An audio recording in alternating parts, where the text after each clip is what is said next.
Hi everyone, welcome back to my channel. I'm just going to be painting some sunflowers today, which I need some practicing on. Yeah, sunflowers have a lot of layers and it's really nice and relaxing with painting sunflowers with watercolor. But at the same time, I'd also like to talk about what stops you from starting or why people self-sabotage. If you're new here, please join the tribe by subscribing to my channel.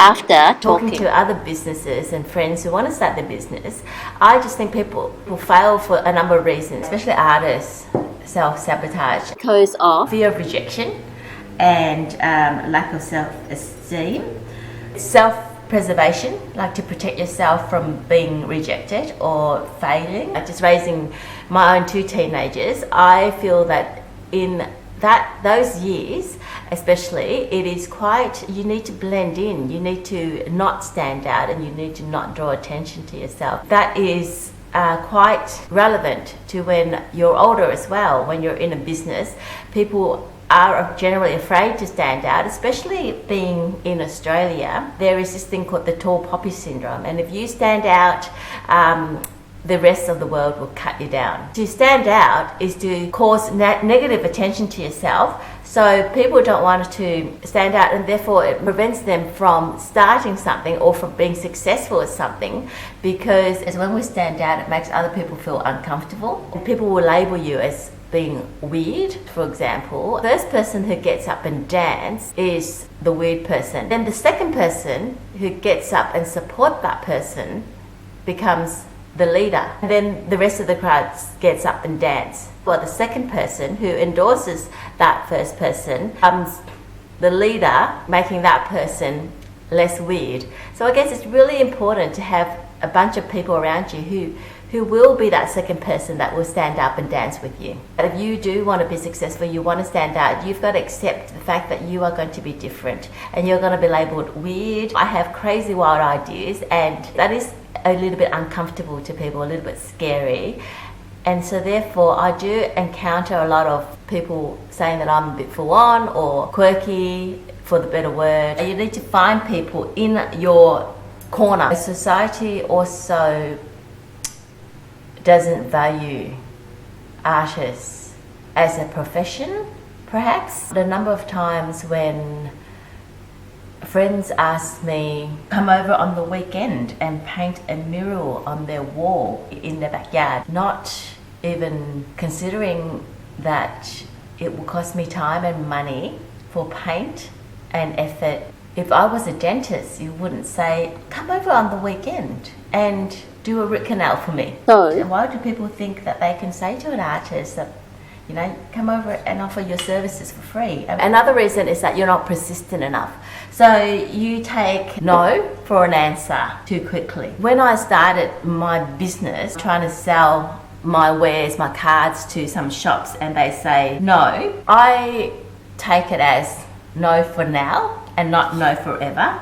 And that's really hard to do. I mean, it's not all the time. Sometimes I feel so deflated and flat when I get rejected. I have to practice to psych myself up. How can I change that no to becoming a yes? What can I do to improve my product, or maybe to launch another product? You have to understand, why is that person saying no? Being persistent, I mean, that could come across as relentless sometimes, but being persistent helps you succeed. And a lot of people are not persistent because they feel that they would look like they're desperate, but that persistency would help you succeed.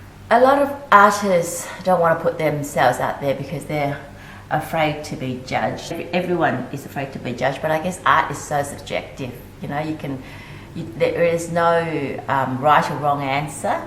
And it's just what people's opinion is, and also sometimes what popular opinion is. People don't put themselves out there because what if no one buys it or no one likes it? If you don't put yourself out there, you wouldn't find out what people don't like. You don't have the chance to experiment with drawing things that people might like.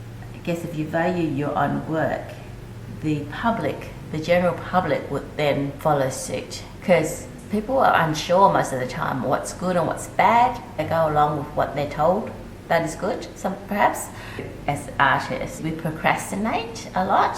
That procrastination leads to waste of time. They think about the idea for too long, then eventually talk themselves out of doing it. Working towards maybe a deadline, I find helps, whether it be like a launch of a new range. Christmas is actually a good deadline as well. Mother's Day, all those days that are good for retail, I find good for deadlines too. Negative talk can be a hindering factor of what makes us self-sabotage. We all have that negative thought in our head. We're not good enough. Someone else is better. Why would anyone like my work? What if it doesn't sell? What if I'm investing money into something and it doesn't sell? I have done some bad investments and I've spent a lot of money on things that can't sell.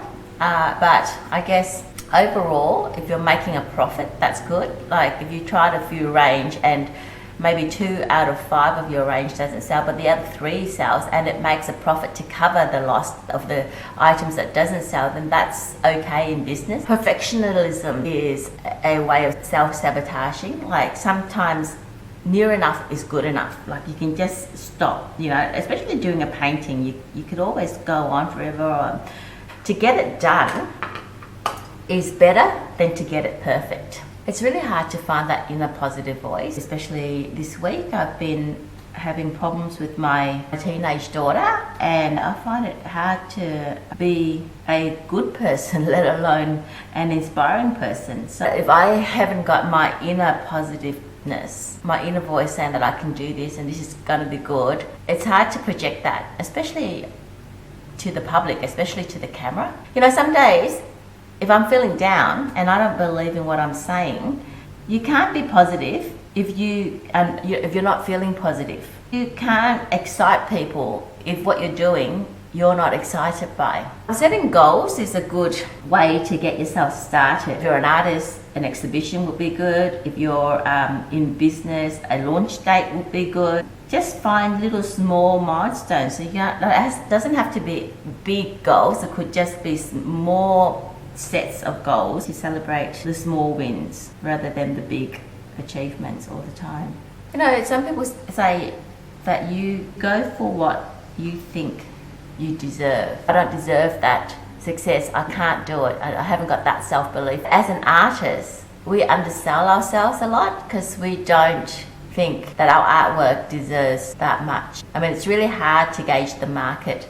Sometimes you can price yourself out of the market and things don't sell, or sometimes you can undervalue your artwork and then things don't sell as well. So it's really hard, that fine line, until you get yourself out onto the market to know what your value is. I'm a little bit of a control freak. I overcomplicate solutions to problems. Sometimes the perfect solution is just staring you in the face. Sometimes the perfect solution can only be discovered if you start doing something rather than not. If you close yourself to taking advice from people, you can close yourself to a lot of opportunities.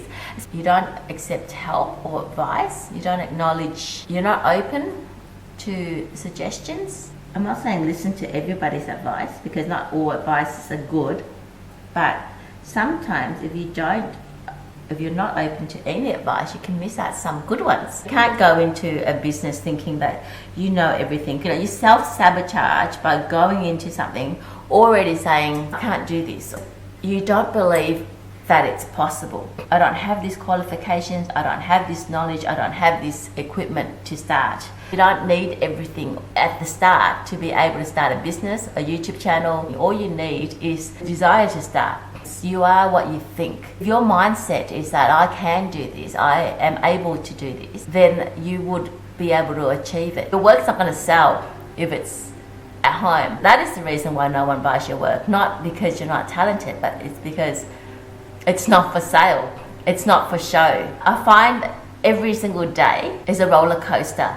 Like some days I am so optimistic and I'm gung-ho and I think, and it'll be fantastic. And then some days I'll wake up and think, what am I doing? I'm fooling myself. And all these negative thoughts come through my head, and that prevents me from starting anything. Anyway, let me know what makes you not start, or what are the things that you want to start and you've been thinking about starting for a long time and haven't done so because of because of a reason. Thanks for listening. Hope to see you again soon.